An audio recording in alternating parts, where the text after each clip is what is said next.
Hey guys, this is just a video showing off these two 1895 rifles and some of the differences that exist with them. So the top one here is a Browning 1895 and it's in 30-06, and it was made at the Miroku factory, which is a Japanese arms manufacturer. And the rifle is pretty solid. It's made just like the original 1895s. The lower one is a Winchester named 1895, also made at the Miroku factory. And this one is in the 270 round, which is a little bit more rare. Not a lot of these were made in that round. Most of these guns are made in 30-40, 30-06, or in 405. So this 1895 is a little bit more rare than the others. So the primary story with these rifles is that Winchester was making 1895 rifles in many different rounds and many different variants and all that from the mid 1890s, hence 1895, up until around the mid 1930s. I forget the exact year when the production officially ended. However, they are still being made now because Winchester, they began making these rifles again in, I think it was in the early to mid 1990s. And the guns, like I said, are outsourced into the Miroku Arms factory. Okay. So they do say made in Japan on here somewhere.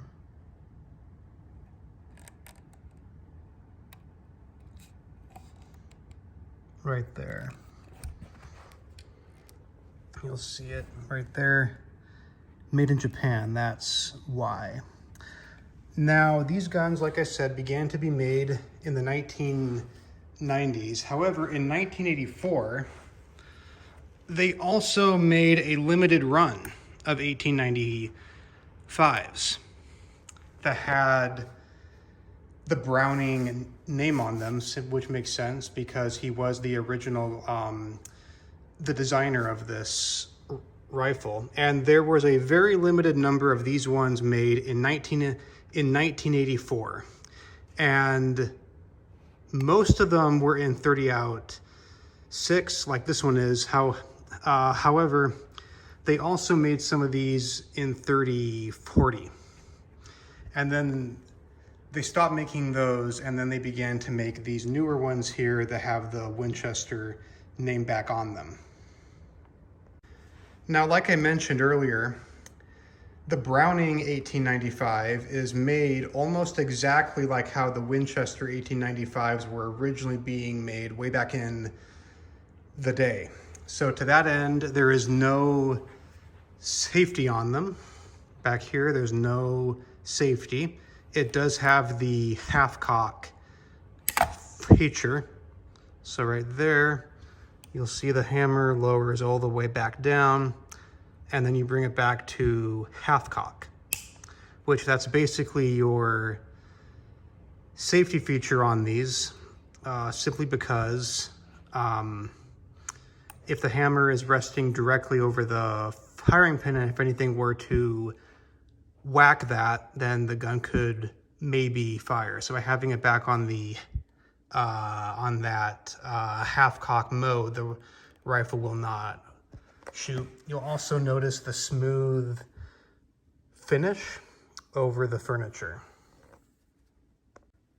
The newer Winchester 1895s have a safety on the right back here, which you'll see. And again, they began like adding this sometime in the mid 1990s. I forget what exact year it was, but it's a fully ambidextrous safety, so you can actuate it easily with either hand. And there is no half cock on this. Well, there is, but it's kind of different.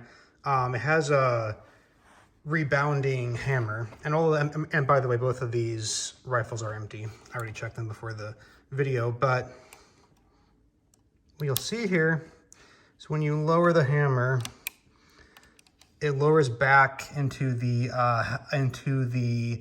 half cock mode. It doesn't go all the way forward. It would if you shoot it, but then after hitting the firing pin, it goes all the way back to the rebound, to the half cock mode. That's called the rebounding hammer, and they began adding that in sometime in the 1990s. Like I said, you'll also notice they've got the checkering over the furniture in the right back here, and as well as in the front, whereas the older style is more smooth. I have shot both of these rifles and they are excellent. They're each incredibly accurate, which you would expect. The 1895 is a phenomenal rifle. It's my favorite lever action rifle ever made. It's very unique looking for sure. If you're watching this, you probably already know how the 1895s operate. With one hand, it's gonna be kind of hard, but you open the lever and you load your rounds right through there. It takes about 4 to 5 rounds. It depends on the round you're shooting. Whereas most lever guns, you know, load through the side.